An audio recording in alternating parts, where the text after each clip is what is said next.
Good afternoon, eighth grade Bobcats. Mr. Flato here. Welcome back to another great week at the Helena Middle School.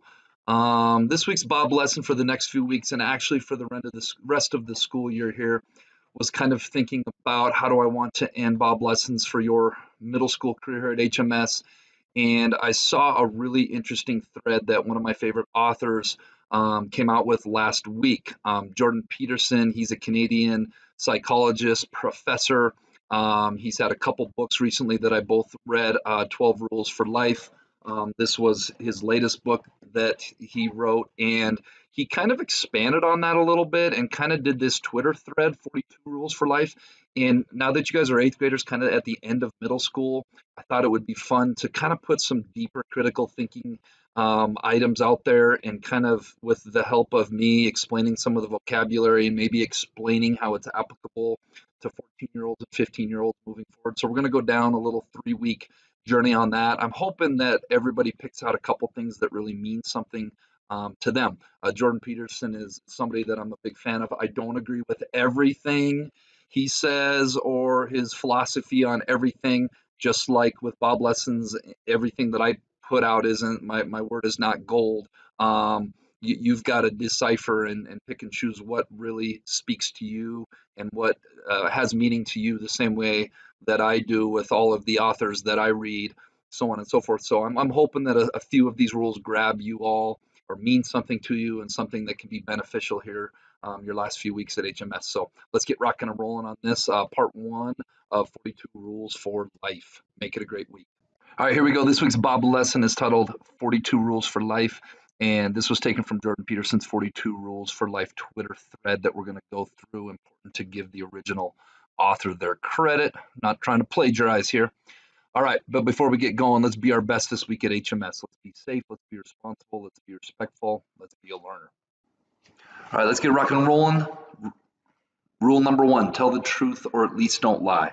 Truth reduces the terrible complexity of a man to the simplicity, man or woman, to the simplicity of his word.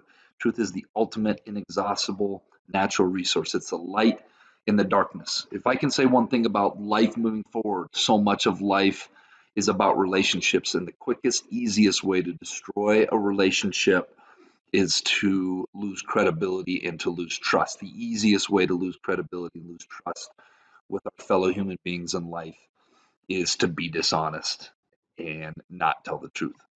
Rule number two, do not do things that you hate. Now, I know at this age, there's some things we have to do. Some you don't like going to school every day.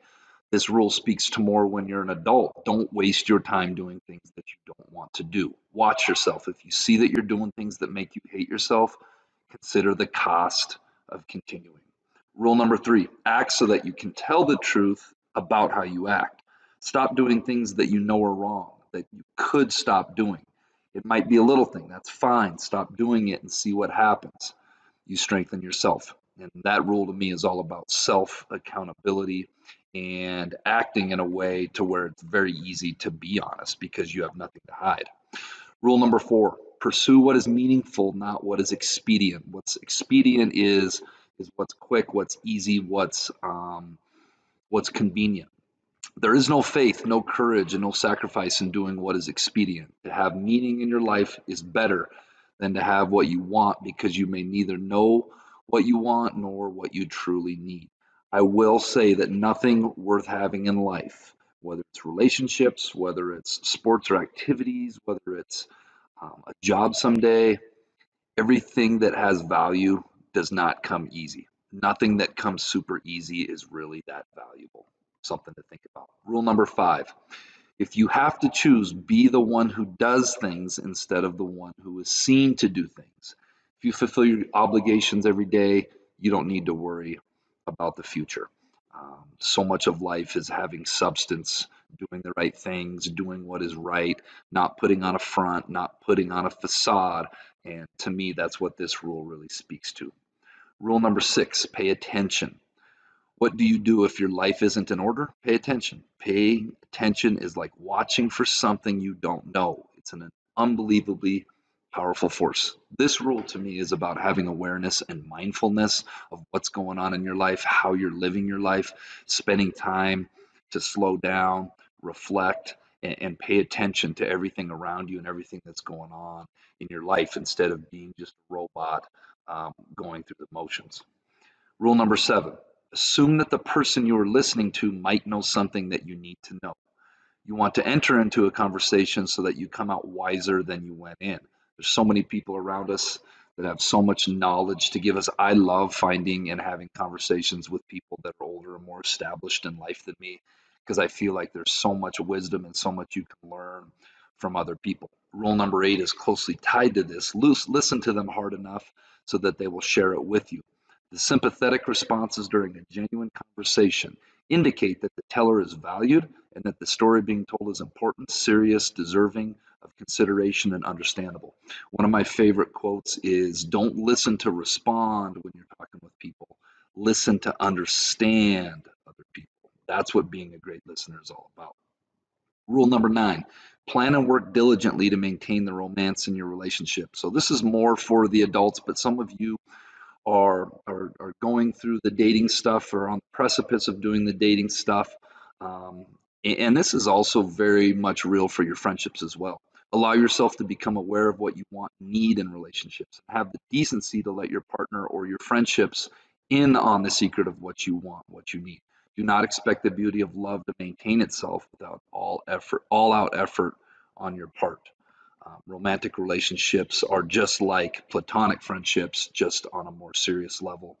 And that requires much more work, much more communication, much more sacrifice, much more of all of that. Rule number 10, be careful who you share good news with. You want to share good news with people who will be genuinely happy for you. That's one way you can identify those people who are on your side. We live in a highly, highly, highly competitive world. And you'll find that everybody, as you get older, it only continues, it seems, that so many people are in a competition with other people and can be a little bit um, selfish and a little bit I don't want to use the word arrogant, but a little bit about their own journey and their own life. Rule number 11, be careful who you share bad news with. You can tell a true friend bad news and they'll listen. They won't derail the whole conversation about how something worse happened to them once. True friend is what sticks out on this one. True friends have empathy. True friends don't make it about themselves. True friends are there to support you and have your back.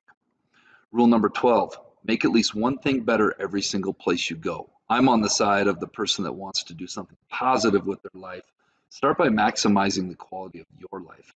Figure out how to do that in a way that's beneficial, that can benefit your relatives and your community. Rule number 13, imagine who you could be and then aim single-mindedly at that. Aim at something profound, noble, and lofty. Pick the best target you can conceptualize. Stumble towards it. Notice your errors and misconceptions along the way and correct them. Confront what stands in the way. Many of you are going to be, well, all of you are going to be in high school next year.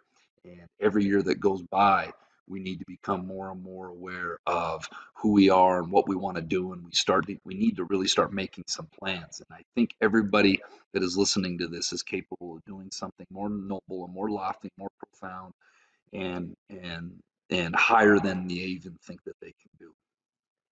Rule number 14, and the last one for this week, I got to break this up into 3 parts. Do not allow yourself to become arrogant or resentful. If you're resentful, you're likely not standing up for yourself sufficiently, or someone is legitimately treading on your territory. You need to do something about that or live with the consequences. This rule to me is all about letting go of things, letting go of negative situations or people that have hurt you in the past, because if you still allow yourself to be resentful, then that person still owns you, mentally, emotionally still owns you.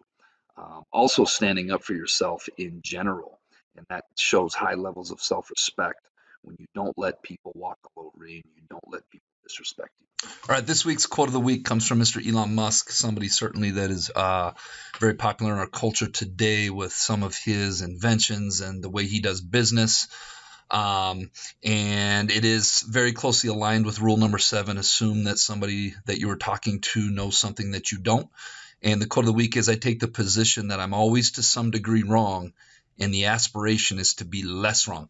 Never underestimate what we can learn from other people, especially those people that are older, more educated, have lived life a little bit longer than you yourself has, because there's always somebody else out there. All right, this week's Jelly Bean Question of the Week winners: Annalise Wade, Asa Fisher, Keith Callio, Sam Kaiser, Keegan Storm. I forget what the two terms were, but it was what comes before what, and obviously it'd be in the dictionary. We had a similar one, I think, this year with some different words. Good job. Kudos, crew. I had to pass over a couple students because they didn't have their last name. Don't do that to yourself. All right, this week's Jelly Bean Question of the Week. I'm kind of feeling this one lately. What goes up but never goes back down? You think you know the answer? Get your answer into the Bob box. Do it by the end of the week. Tune in next week to see if you're a winner. All right, Bobcats, hope you all have a great week at the Helena Middle School.